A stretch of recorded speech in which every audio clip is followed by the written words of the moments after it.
Okay, all right. We are live, but we got to let it breathe just for a second. And your football priest here, we're going to cross our fingers and toes that we have no hiccups with Facebook connecting this evening. Let's get Instagram dialed in with us as well. And looks like we're good. Welcome in, everybody. It is the Mile High Huddle podcast, and I am your host, Chad Jensen. And with me is my fellow football priest, who you know, who you love, Zack Kelberman. Zack, a lot of stories to talk about today and topics. You know, we were hoping maybe last night when we last signed off with the community that we might have a little bit of news or something, hopefully by tonight, but no new signings to report, but plenty of stories to get into. And the first thing is I wanted to pick your brain on the story you had earlier about the Broncos trying to sign a different tight end before eventually landing Evan Ingram. You had the story for us, so break it down, brother. Yeah, I mean, I'll give it right away. It was Juwan Johnson, Saints tight end, who re-upped with them. And I know everyone is letting out a collective duh right now because that was the worst kept secret in the NFL, Chad, that the Broncos and Sean Payton would pursue Juwan as a joker type of weapon at tight end. But he re-upped with New Orleans. The Seattle Seahawks were in on him as well. And this comes from Juwan Johnson himself, by the way, no other report. But the Broncos pivoted. They got Evan Ingram on a 2-year deal. And I got to be honest, I'm happier with Ingram than I would have been with Juwan Johnson. Honestly, if you look at their respective resumes, and not just that, like statistical production, but just their overall upside, Ingram might be a little bit older, right? But not by much. And I can only, if I'm trying to rationalize it and go, well, what is it? If the story's true, what was it about Juwan Johnson? And it's relative to also the fact that Evan Ingram was on the market. And I think it was simply, Zach, the familiarity Sean Payton had with him from the short time they were together in New Orleans. But either way, things happen for a reason. And I'm confident that Evan Ingram not only landed in the right place, but the Broncos made the right decision. You know, the way it all shook out is for the best. Yeah, I love the personality that Ingram brings to the offense. He's that dog that you want there, Chad, because what did he do after he signed? He posted a GIF from The Dark Knight with the Joker. Obvious that Sean Payton told him that he's going to be his new Joker. So everything works out for a reason, for the best in this case, I think, because they're not going to rely on either of them as their long-term. They are going to draft a tight end next month, whether it be in the first round or wherever, and that guy is hopefully going to be the tight end of the future. But to have Ingram as the floor right now, as the temporary, as the short term, I'm happy with that. Yeah, here's what we're talking about here, y'all, is Ingram posting this. I'll see if I can blow it up a little bit. But just, the Heath Joker version, or Heath Ledger version of the Joker from The Dark Knight, and with the emoji. Like, he's obviously, Zach, been told what the expectation is, and that is to come in here and provide that Joker role, which is, per Sean Payton's definition of the term, a running back or tight end, pass-catching running back, pass-catching tight end, Zach, who can work the middle of the field and just be that twitchy, too big, it's a mismatch weapon, a guy that's too fast for the linebackers, too quick in his movements, route running, foot speed, all that, and too big for DBs to handle, including safeties. Exactly. And this is a guy, we've talked about it a few times now, Ingram, who caught 100+ passes as recently as 2023. Juwan Johnson, up until last season, was primarily a backup, especially when Sean Payton was there. So you could argue the age and the injury risk or whatever, or just the risk in general. But in terms of talent ceiling, Ingram is the better fit for what Sean Payton wants to do, in my opinion. Let's say hello. By the way, shout out to, I've seen Bronco Danny in the chat a few times over the last few weeks on X. So good to have you, Bronco Danny. But first and foremost, we've got the Papa Bear checking in early before we even went live with the super chat. Thank you, David. Much love and respect, big dog. To say good evening, Broncos country, hashtag God bless the USA, let's go Bo, MHH for life, Broncos for life, Buckham ×3. And then should Denver reach out to J.K. Dobbins? Have a great show. This is a topic that your football priest will probably be slightly split on, because I do think that the Broncos, of the remaining field of backs that are available, I think J.K. Dobbins would be my first preference. Again, not as we've got the position solved, let's move forward, he's our long-term guy, but as a short-term Band-Aid to help bring along whatever rookies you draft. I like it as an idea, and honestly, Zach, like people throw out all the injury risk.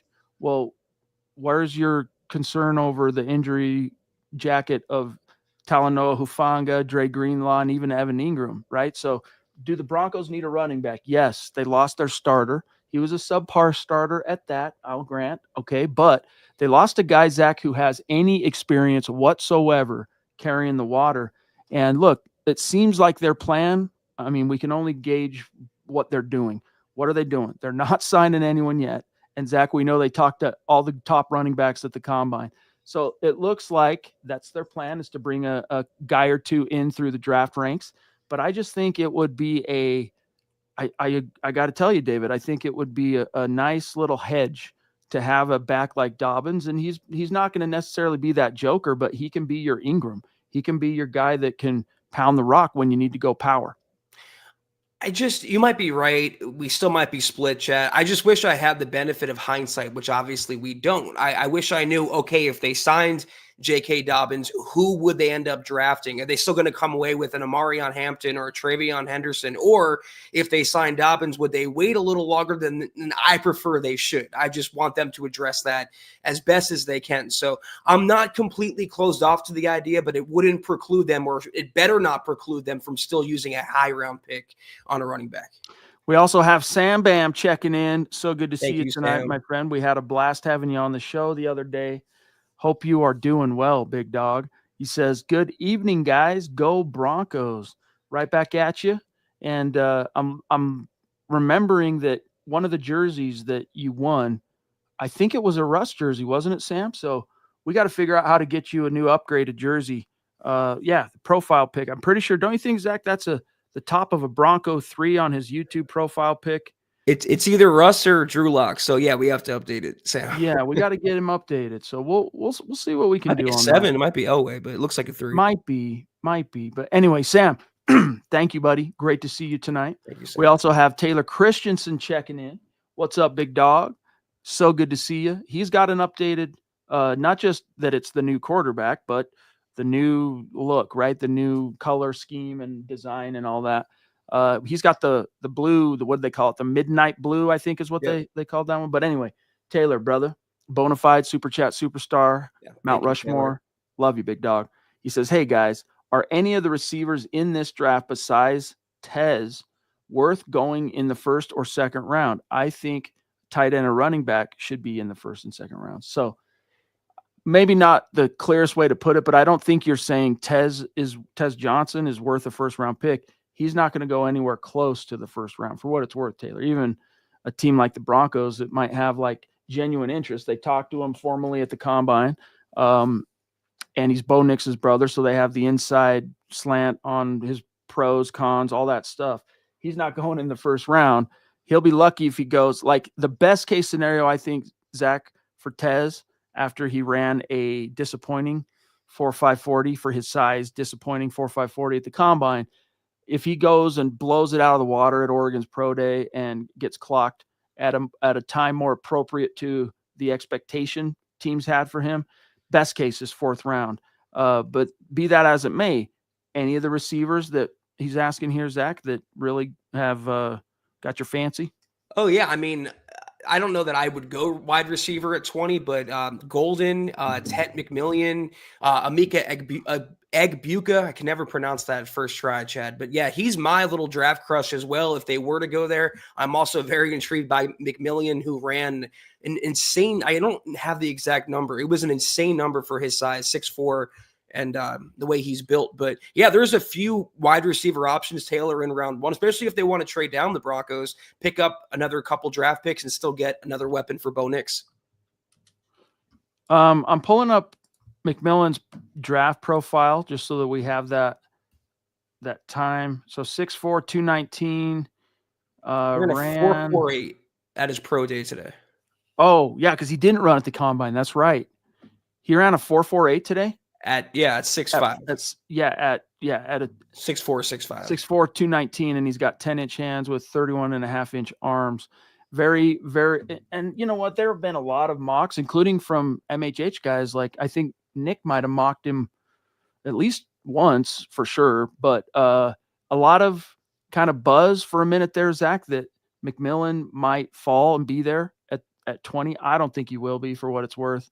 I think he'll end up being probably one of the first one or two off the board long before the Broncos at pick 20. But the most trendy pick since the draft stock from an institutional, draft media perspective has changed on Tyler Warren and Colston Loveland. Basically, one of those guys was getting mocked to the Broncos, Zach, all of January, half of February.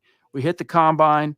They're not getting mocked to the Broncos anymore because no one expects them to be there. Everyone expects those guys to be gone. So who's kind of taken that place as the most common that I've seen, and I copy edit and read a lot of mock drafts, trust, is Emeka Egbuka, Zach. Mm-hmm. So very interesting. And if the Broncos took a wide receiver, that's one of the cool things about the position they're in with how they approach free agency. They can do whatever they want, so Exactly. Take the best player available and rock and roll. Yeah, Eazy-E kind of reminds me of Garrett Wilson in his play style. And you guys know how much I wanted the Broncos to trade for Garrett Wilson. Perfect compliment to Courtland Sutton. I would not cry at all if wide receiver was the pick. And Taylor was clarifying, saying, just do you guys find any of the receivers interesting? Yeah, I think we kind of just answered that. Egbuka, I don't know why I can't pronounce that. McMillan and Golden as well as a sleeper in the first round, Taylor. Yeah, you've also got, let's see, Golden, you mentioned him. Luther Burden is interesting. Good call. Yeah. Elik Ayamanor is interesting, the Stanford kid.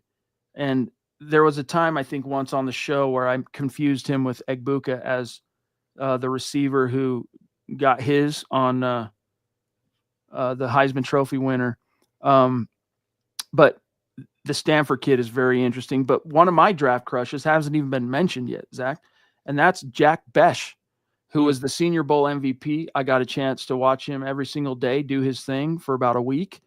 That dude is going to be awesome. I'm telling you guys right now. If you look at the names on the mock draft big board, consensus big board, these top names from McMillan to Golden to Egbuka to Burden to Harris to Ayamanor, Higgins, Betch, of all of them, like if you said, hey, put money down on the guys who 5 years from now are going to be bona fide studs, the two names that I'm going to throw out there are going to be Besh and Egbuka. So I could see Besh actually, Zach, sneaking his way into the second round, like first 15 of the second round.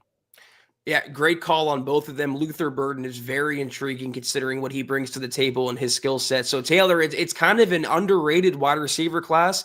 And the only reason I say that is because, like Chad mentioned, we've been focusing almost exclusively on running backs and tight ends. We failed to consider a receiver as a round one possibility. Now it's time to consider that. By the way, guys, if you see me looking down, I'm not texting somebody.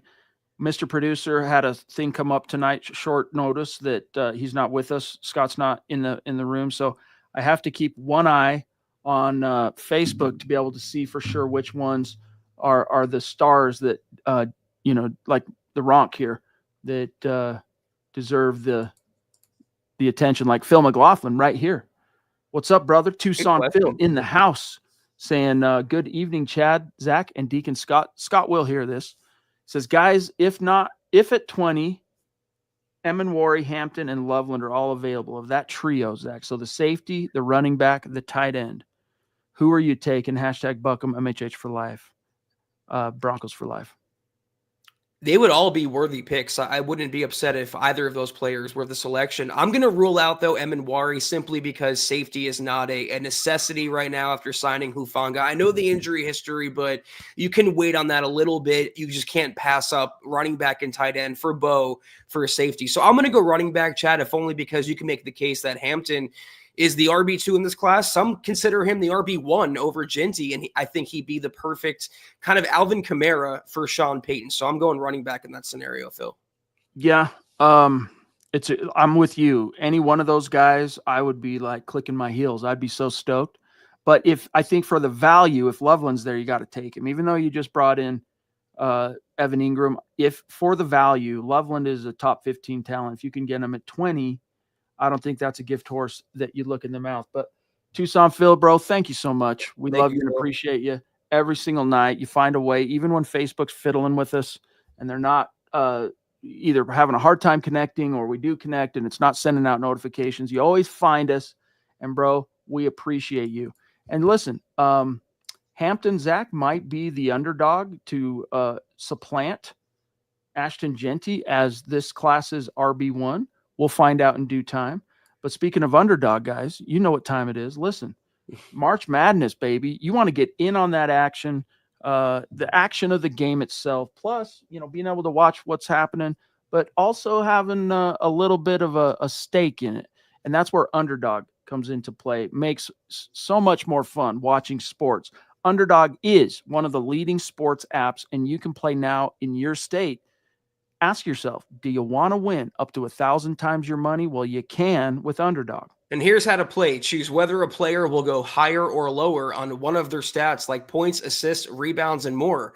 Underdog's got all your favorite leagues, teams, and stars to choose from. Create entries with all basketball picks or mix and match across other sports. You can play with as little as $1. And if you get everything right, you can win up to 1,000 times your money. So turn $1 into $1,000 just with your hoops knowledge. That's right, guys. I'm telling you, it's so much fun. You will love it. So download the Underdog app, sign up now using the promo code MHuddle to unlock this special offer of up to $1,000 in bonus cash when you make your first deposit, and join in with your football priest in the fun when you sign up using our promo code MHuddle and claim your special offer today. Get up to $1,000 in bonus cash instantly upon first deposit. Must be 18 plus, 19 plus in Alabama, Nebraska, 19 plus in Colorado. For some games, 21 plus in Massachusetts and Arizona, and present in a state where Underdog Fantasy operates. Terms apply. Avoid in Colorado. Concerned with your play? Call 1-800-GAMBLER or visit ncpgambling.org. Arizona, call 1-800-NEXT-STEP or text NEXT STEP to 53342. New York, call the 24/7 Hope line at 1-8778-HOPE-NY or text HOPE-NY. Okay. Before I forget to bring it up, I titled the episode around this, and then we're going to go back to the chat. Guys, I want to bring to your attention, look, I don't remember. I think it was the 33rd team throwing shade at Bo Nix, ranking him ridiculously low. The last time we brought up 33rd team, Zach, on this podcast. And as a publication, they've been kind of going through some ups and downs. But they had an article today that is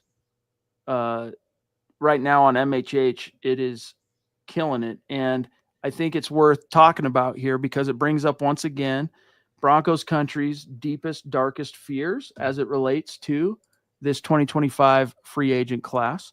So Marcus Mosher of the 33rd team, he went through and he listed, in his opinion, not ours, his opinion, the top 9 worst free agent signings of this process so far. And hate to be the bearers of bad news, but Hufanga, all right, Talanoa, the safety, and I'm just going to read a few things here, Zach. He ranked him as 5th amongst 9. And by the way, Javonte was ranked number 1 for the Cowboys for what it's worth. But here's what he said real quick, and then I want to get your take on it. Let's analyze it. He said, quote, safeties were paid. And remember, Hufanga got 3 years, $45 million, $20 million guaranteed. If he doesn't have the injury jacket, Zach, he's bringing in a lot more than that. That seems like a ridiculous sum, considering how kind of mellow the safety market was last year.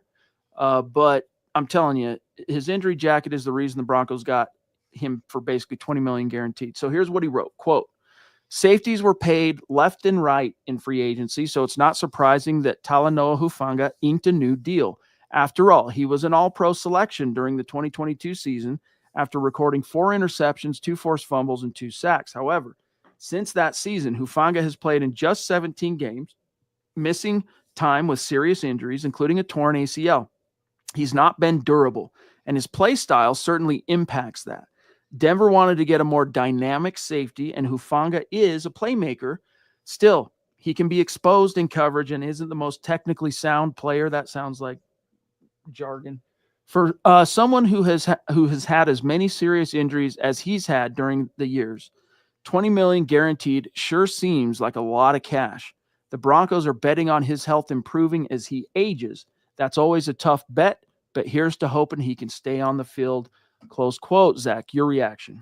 Well, the conversation here, the analysis, Chad, really ends with what you said, is that number one, this is one dude's opinion. Number two, it's from a publication that's taken kind of an anti-Broncos approach. Shocker there. But if you really want to get into the nitty-gritty, we don't know the details of Hufanga's contract, only the surface, which is 345 and the guaranteed money. But if you go look at the details of the Dre Greenlaw deal, which Mike Kliss dropped today, it's basically a 1-year deal, which what it boils down to. And the two others are kind of just for show or options or whatever. So looking at it through that point of view is already wrong. And also, he's not taking into consideration how amazing the Broncos strength and conditioning department has been under Dalrymple, under Bo Lowry. Players injured in the past have played the last couple seasons. The most injured team in the NFL, Chad, is now one of the least injured teams in the NFL. If that's the only thing he can say is that he's an injury risk, well, every player in the NFL is an injury risk. It's part of the game. It's a low-hanging fruit observation, in my opinion. It is. And yes, it's part of the game, but players have the whole injury history to a greater or lesser degree. And I don't know what was in the water, what their program was there in San Francisco, but boy, oh boy, have they, Zach, they've kind of, to me anyway, been almost that snake bitten type of team the last 3-4 years that the Broncos were. That's a good point.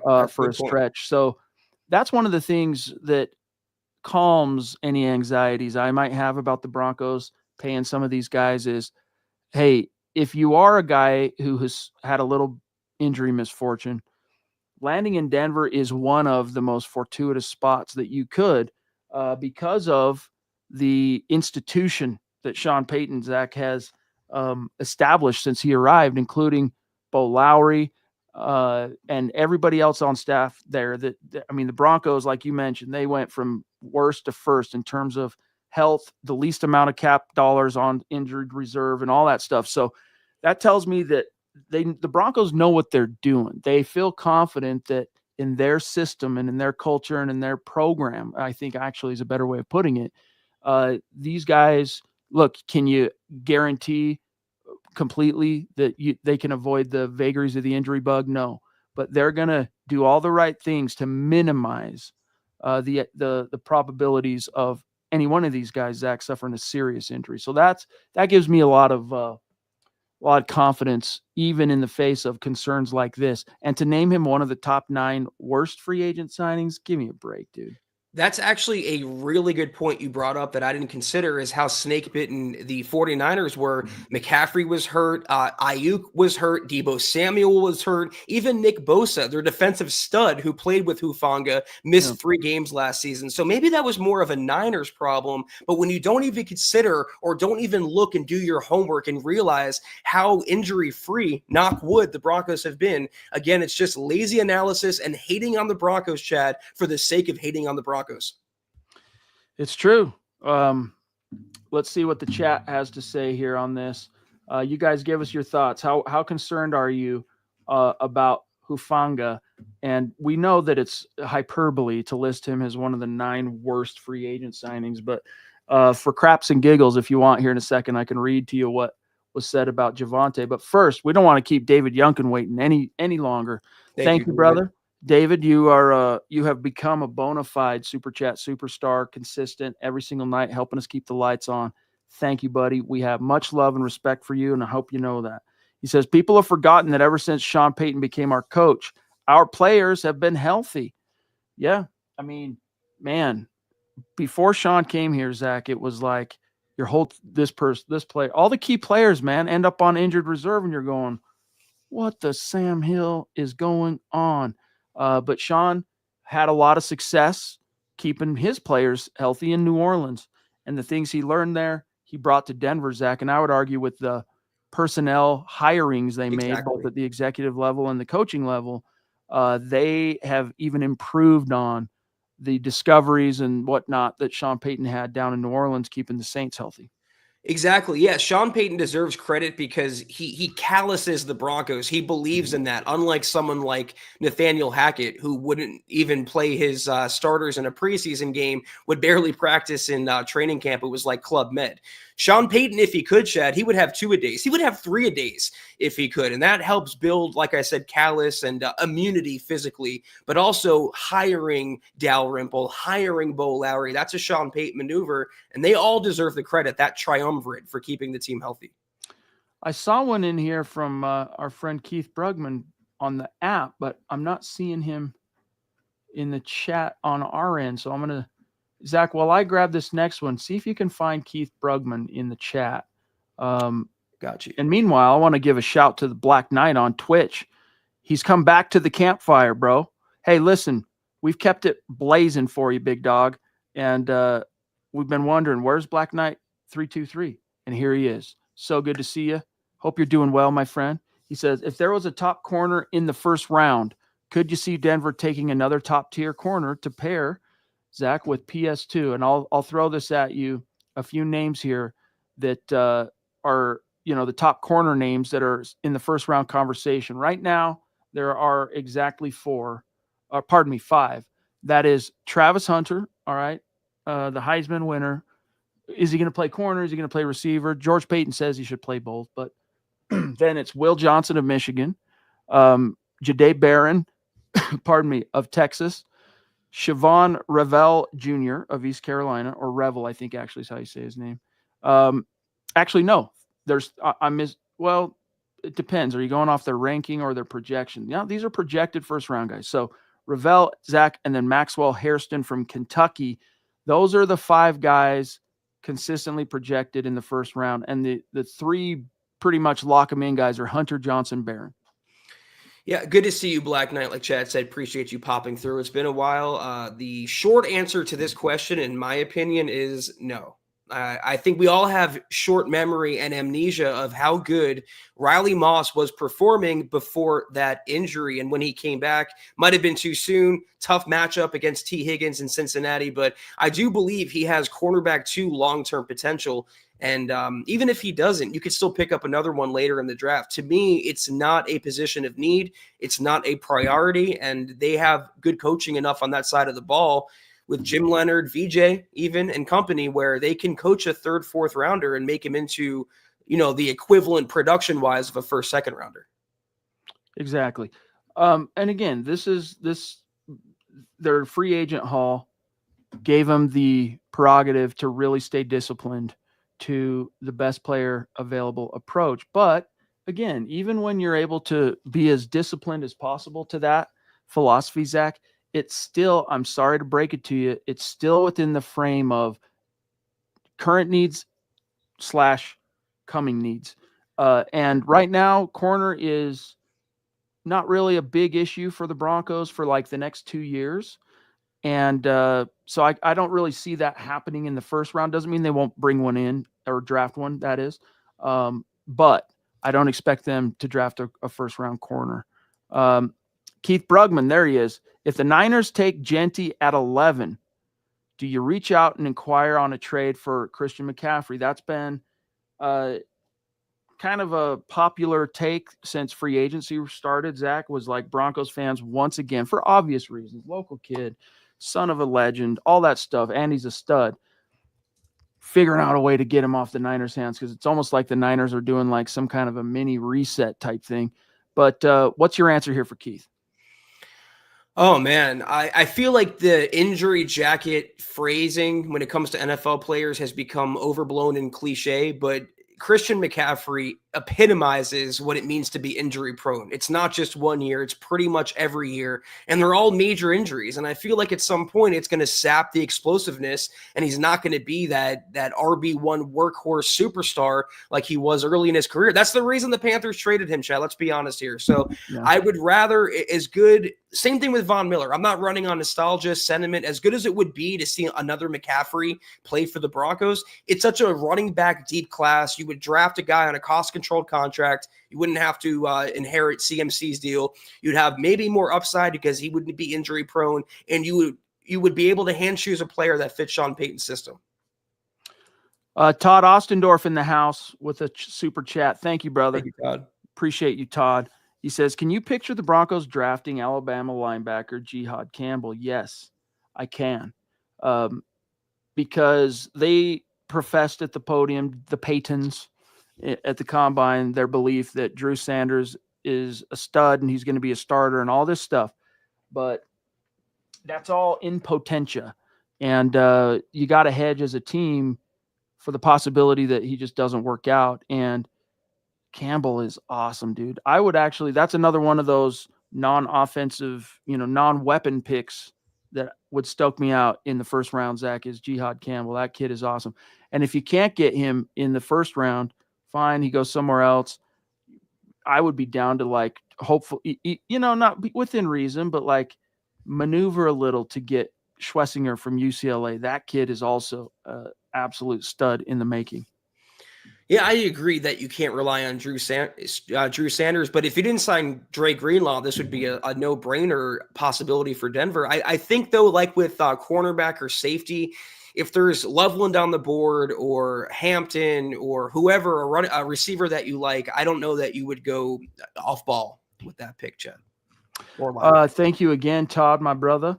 David jumping in again with his second super chat of the night. Appreciate you, bro. Says, just to let Broncos country know, I'm stepping away for the podcast for a while due to health problems. Well, brother, hey, thank you for letting us know. And thank you for all your support. If there's anything we can do to be helpful or supportive, please reach out and let us know. And if you can't be in the chats at night, you can shoot me an email, milehighhuddle@gmail.com. And anything we can do to help, David, we'd definitely like to do that. So our thoughts and prayers are with you, my friend. I'm sorry to hear that. We are going to miss you. Yeah, God bless you, David. Pop in when you can. Let us know how you're doing. But our thoughts and prayers, like Chad said, are with you. Keep your chin up, big dog. You strong man, David. You strong man.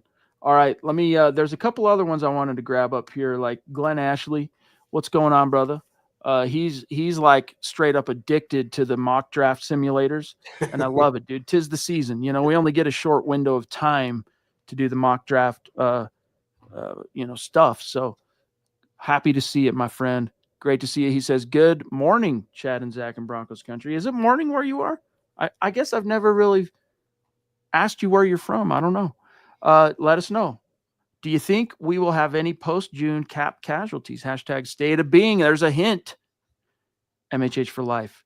Zach, anyone that you could see ending up on the cutting room floor after June? Because for me, I could still see, depending on how things unfold, Alex Singleton, shocking cut, and PJ Locke.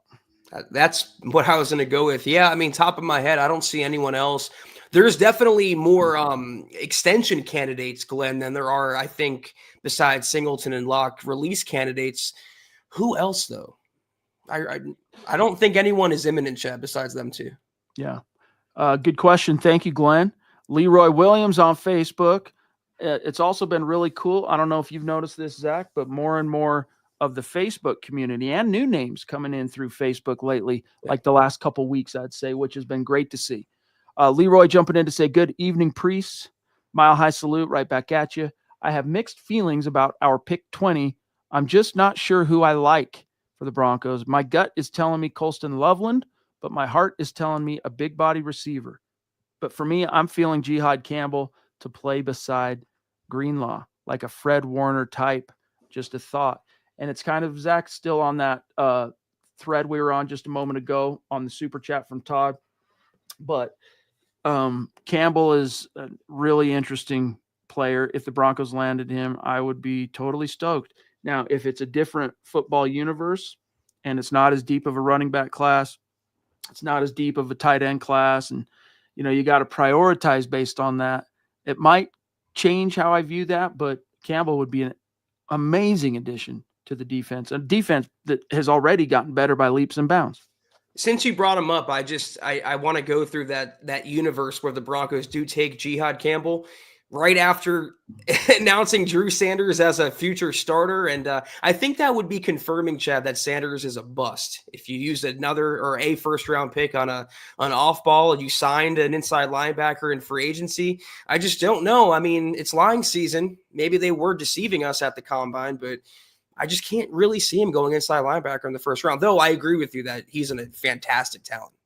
Tremendous player. Man, Facebook just doesn't make it easy anymore for us to do our freaking jobs. Guys, if we miss any stars tonight, just know that we're doing the best we can. We'll make it up to you. Much love and respect. And yeah, Glenn, I'm with you. I flashed this earlier. It says, love me some Jack Besh. Amen, dude. He's one of my my draft crushes, as I mentioned. Mark Williams on Facebook jumping in. Thank you for being with us tonight, Mark. Good evening, Bronco Bros. Is it the injury or the money that has Stephon Diggs a free agent? What's your take on him as a potential Bronco, Zach? It's probably a little bit of everything, plus the attitude concerns. He seems to be a cancer wherever he goes, a toxic presence in the locker room, and every team that ends up getting rid of him always does better after he leaves. So I'm taking that as a sign. And as much as we want more weaponry for Bo Nix, I wouldn't want anyone to come in and disturb the culture that Sean Payton is building. The youth, the veteran experience with Cortland Sutton, how tight-knit everyone is. They're all playing for each other. I think Stephon Diggs would perturb that, Chad. Yeah, he's not an interesting guy to me. I would actually be more interested, and that's saying something because I'm not that interested in Amari Cooper than I would Stephon Diggs for what it's worth. Keith Brugman, didn't we get rid of players that were most injury prone, like Tim Patrick, Greg Dulcich, Tom Compton, Mike Boone, Tyree Cleveland, even Lloyd Cushenberry, who was on IR in 22? Was Cush? I remember Cush starting every game. Am I tripping? Now I got to go back and look. Stand by. Hold on. This is making me question my own sanity here. That's right. 22. You're right, dude. Thank you. Whoa. I got to get on some ginkgo biloba or something, get that short-term memory back, bro. But what's your comment here for Keith? But this is my point earlier. I said that the label injury prone is becoming too commonplace now.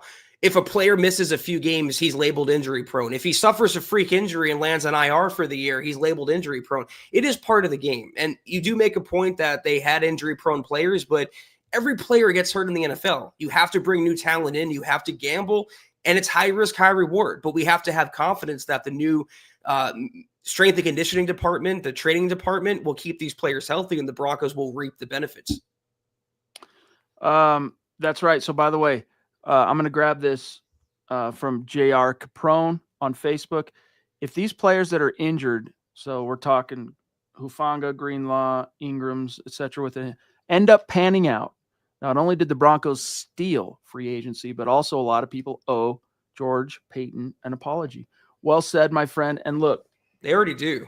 That's what people are missing in this equation. Like when you're 33rd team, you mentioned that safeties were getting paid this year, but you neglect to point out that the contract Hufanga got was commensurate with the fact that he's a little bit of an injury risk. Same with Greenlaw, same with Ingram. So, it's all within context, Zach, and sometimes the national perspective misses the forest for the trees. I think a lot of people already owe George Payton an apology, or at least acknowledge the fact the Broncos have one of the best GMs in the league. With his negotiating, his drafting, his scouting, his free agent pickups, everyone remembers Russell Wilson and Hackett, but if you look beyond that, he's been a damn good GM.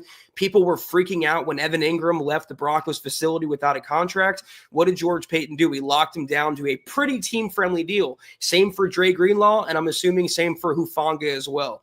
So the Broncos are in really good hands from top to bottom, Chad.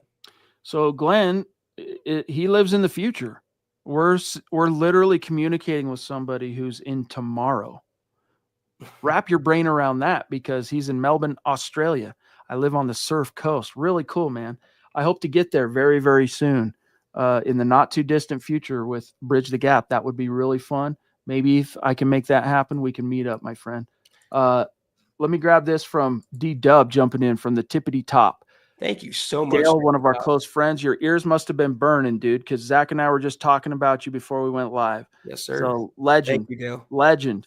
Talanoa's risk reward is a good signing, in my opinion. An all-pro versus running it back with Locke is huge.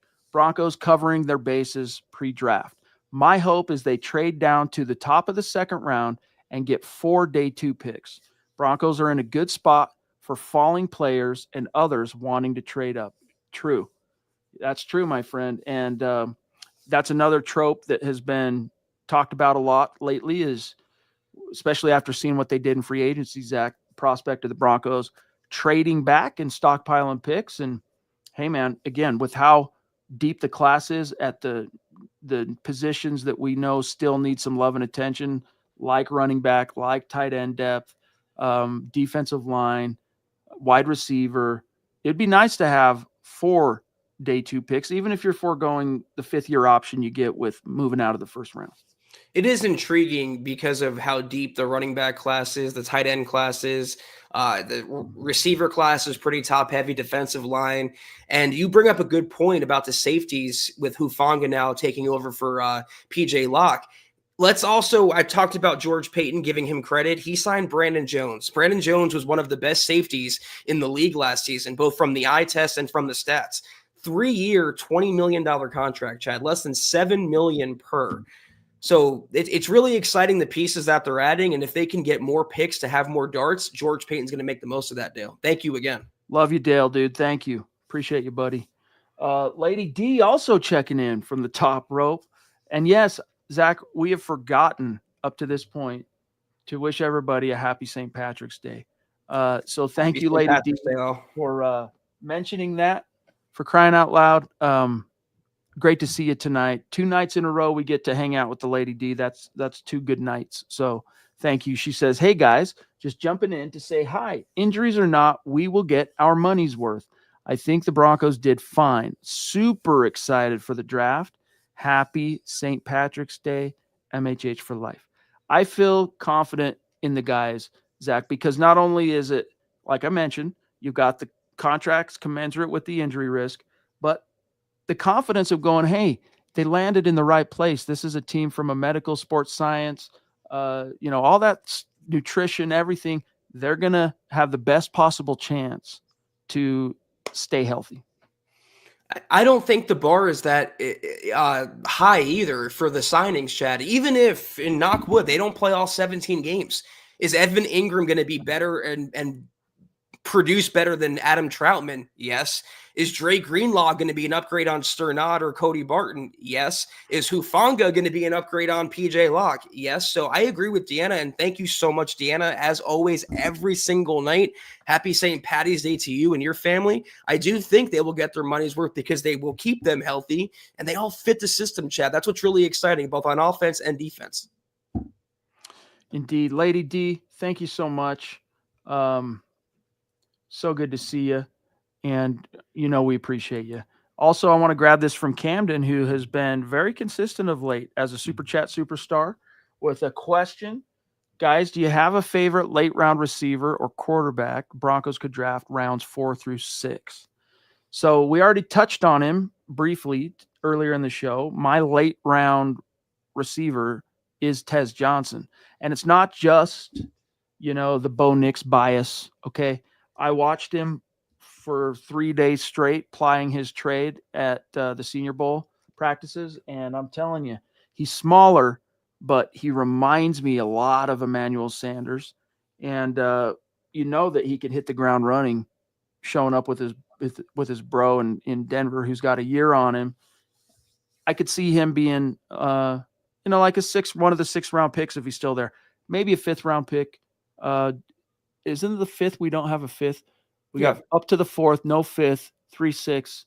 Anyway, as for a QB or a receiver, Zach, do you got a name or two for Camden?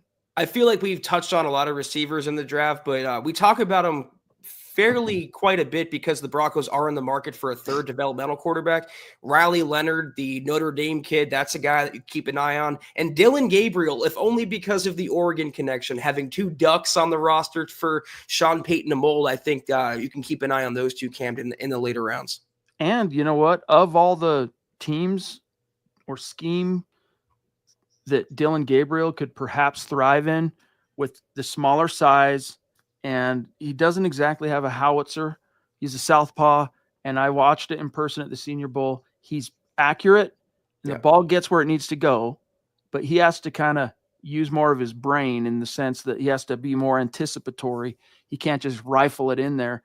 I mean, look, compared to like Chad's arm, dude's got a cannon. I'm talking about NFL, right? So you could see, especially, and this wasn't a great crop of quarterbacks this year at the Senior Bowl, but you could see from an arm talent perspective the differences. Where Dylan kind of came up short, but he is interesting, Zach. I could see him thriving in a Sean Payton scenario, but some of those guys late, Tyler Shuck, I think he'll be gone by the time it becomes like a real consideration for the Broncos. But Zach, you named the guy for me. That would be Riley Leonard. He's the guy that has kind of more of the prototype build and look, has experience playing some pretty high stakes football in college. And he was also one of the 1 or 2, 3 more impressive quarterbacks at the Senior Bowl. Yeah, he completes a lot of his passes. I like his game, and we're talking about a third quarterback here. We're talking about a dart throw that may or may not work out. And how great is that, Chad, to not have a QB1 discussion going into the draft? I'll tell you the one guy that I'm not interested in, and that's Taylor Elgersma. If you were watching the show last night, that dude did not look like he belonged on the field with the other guys at the Senior Bowl. And you're going to say he's an NFL prospect? Yeah, your logic escapes me. And I'm not saying anyone specifically, but the people, I'm not sure I believe that Kilgore, the Broncos coach, was blown away by Taylor Elgersma. I watched him play, dude.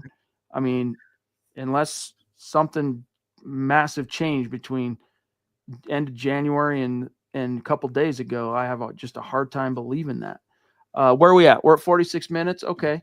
We're getting there. We're getting closer. Let's grab this from Eric Flynn. I'm confident in the Broncos' strength and conditioning with the richest owners who are willing to drop serious money just to redo the field.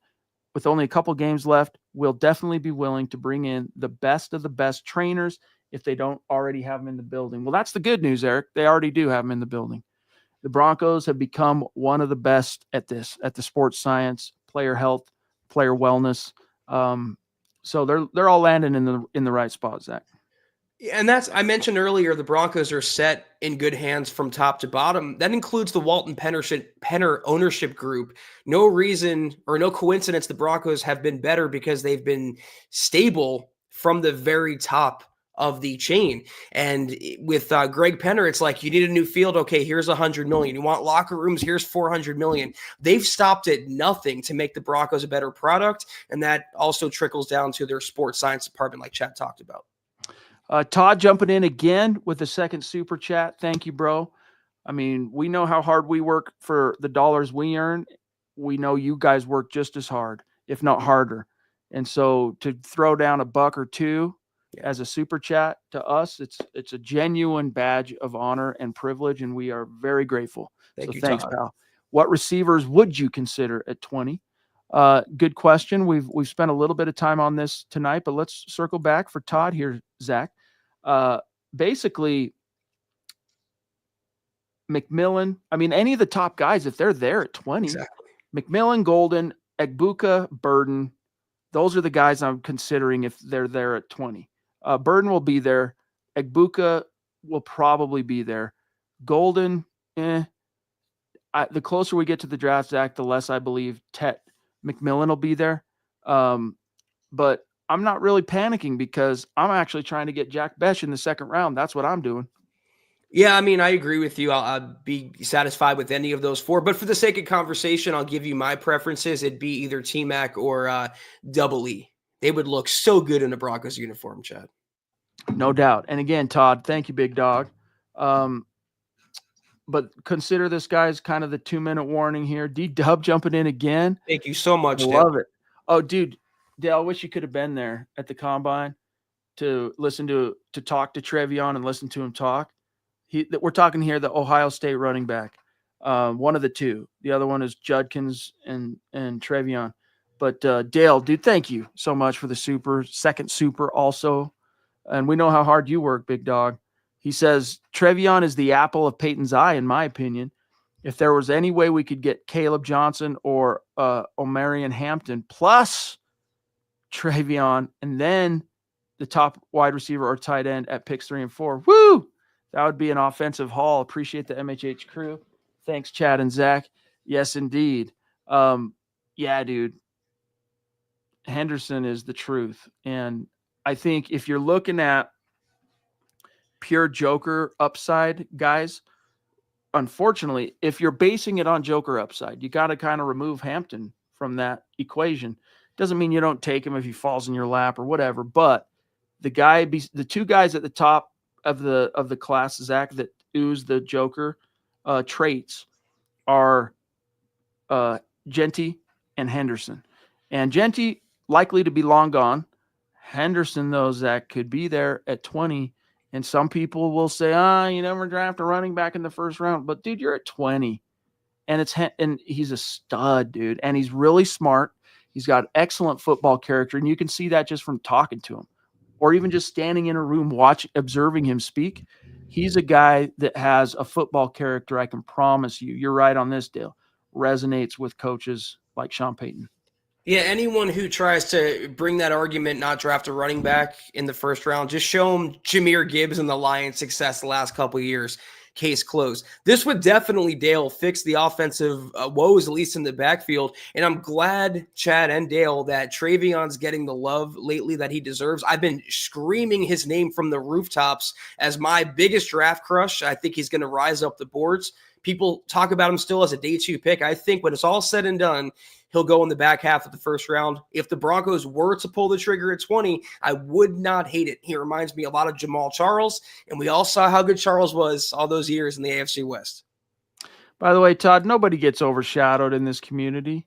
We might take supers out of order sometimes, but, I mean, we're talking like 99.9 accuracy rate of getting every single super. We want to make sure our Super Chat superstars get the recognition and, contribute to the conversation that you deserve. So appreciate your patience, my friend. I want to give a shout here to William James Baker. It says, guys, you're London boy living in Sydney. All right. We got a couple from Oz in the community here tonight. Hope you guys are well. Would say one thing about free agency. I think safety, we should have gotten Javon Holland, Miami.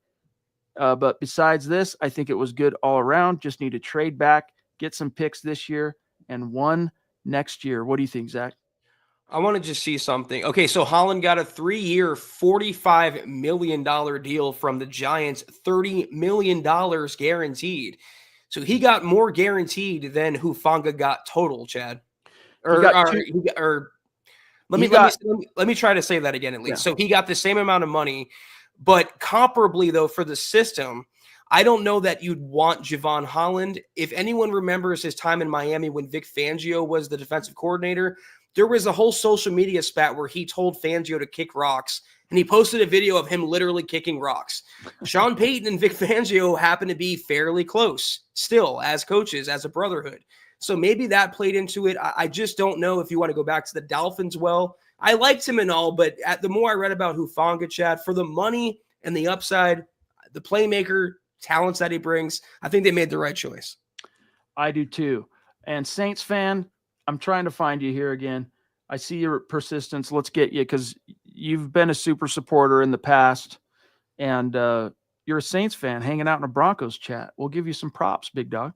Would you guys trade for Alvin Kamara for a 3rd-round pick next year, 5th round this year? Would you do that? Yeah, I would do it, but the Saints aren't going to do that. I would do it. Yeah, absolutely. I just don't think that's a plausible, feasible scenario based on, but maybe you've heard something that we don't know about. I don't know. What do you think, Zach? Sean Payton probably would go for it, Saints fans. So we'd probably defer to him in that scenario. I don't know. I mean, if it wasn't such a running back heavy class, like historically deep, I would be, hell yeah, give me Alvin Kamara. But is it going to be the Kamara from a couple seasons ago? Or is it going to be, however, how old is Kamara? Let me look that up real quick. 29 years old in 7 months. So he's going on 30. I don't know that he's ever going to be, at his peak for too much longer here. So I'm of the opinion, draft a running back, draft 2 running backs like Dale said, and let's rebuild this thing from the ground up. All right, guys, we've got a few messages for you before we take one last look at the chat and dip out of here. So don't leave quite yet. I cannot believe it's been 55 minutes already. You guys make it wonderfully amazing to do this podcast. Another tremendous episode of the MHH pod. If you haven't done so already, drop us a follow at the MHH pod on X. Also on X, you can follow the main account at Mile High Huddle, Chad at Chad and Jensen, myself at Kelberman NFL, and don't forget about Scott, our producer, at Scout Kennedy. If you guys want some merch like we're rocking each and every single podcast, check out MHHmerch.com and get you some. If you haven't done so yet, please drop us a like at Facebook.com/Mile High Huddle Pod. You can find us on Instagram at Mile_High_Huddle.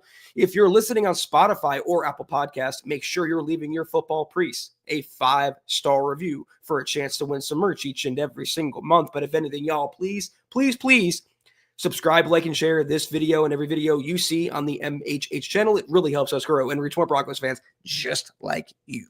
By the way, Black Knight giving us some explanation. Hey, I've been busy with life, and I've not been invested in sports as much as I used to. It's for a lot of people, it's cyclical, right? People go through phases of what they're interested in and where they invest their time and all that stuff. I think this offseason for the NFL has been particularly brutal, and not just like Bronco land, but like the NFL. We learned that at the combine. Everybody's kind of down. Traffic's down, views are down, downloads are down, all that stuff. Why? Well, I think a lot of it has to do with just like the state of the country right now, whether you're for it or against it, just like the alacrity with the way things are moving right now at like a breakneck pace. And so people only have, Zach, so much of a bandwidth for like, I'm working my job, I got my family, and then I have this little bandwidth of other things I spend my time on listening to pods when I'm commuting from home, or, I get home, MHH is going to be on at 6 and I'm going to get my burgers going and get the family fed. I'm going to turn it on the TV and listen while I'm, that kind of thing. Maybe sometimes instead of doing that, they're going, I'm going to turn on, CNN or Fox News or my favorite podcast or whatever, see what's happening in Washington, D.C. I know that's been a big thing for people this year, and it's understandable, And the good news, though, is, hey, the Broncos are back, baby. So I'm feeling more like, I don't know about you, Zach, but I'm feeling more like the circa 2013, 2014, 2015 Broncos, where, we were like a set it and forget it. We're making the playoffs. But the off seasons were so fun because it was like, hey, we hadn't won it yet with Peyton Manning. What are the moves we got to make to get there? Like, we're this close. What can we do to get us over the hump? So I'm still feeling that way, Zach, in 2025 with Bo Nix. Very well said, Chad. I'm right there with you, brother. And I totally, like you said, it's cyclical. Things come around. It's the off season. It could get slow, but the draft's coming up, and it's going to be very exciting to see who the Broncos pick. So hang in there, and we'll all have fun together going through this thing. Eric Holt jumping in with probably the last super chat of the Thank night. you, Eric. Great to see you, buddy. Better late than never. You've heard me say it before. He says, I always liked Clinton Portis in Bronco running back history. Which running back in the draft reminds you of him? No, none of them like as a perfect comparison, but maybe O'Marion Hampton. Genty a little bit, actually. Yeah. Maybe Genty, actually, the more I think about it. But yeah, I got a lot of love for Clinton Portis. When he rushed for 1,500 yards in each of his first 2 seasons as a pro in Denver, he became one of 3 players in NFL history to do that. Now, I don't know if that record has changed. I haven't looked it up lately, but only Eric Dickerson and what's his name? The Colts, the original Colts running back with Peyton Manning. Edgerrin James were the only ones to do that, and he joined that club, and just so cool. Those were the days, though, when it was like, hey, it didn't matter who was back there. You're getting over 1,000. But Portis, man, he took it to the nth degree, and I'll never forget that 5 touchdown game against the Chiefs in their house. That was one of the best nights. Those were the days. Yeah, I was going to say Genty. Also, I don't know why, but Judkins came to mind as well for this comp, and could be an option for the Broncos. All right, guys, a mile high salute and a special shout out to the great Super Chat superstars and supporters tonight.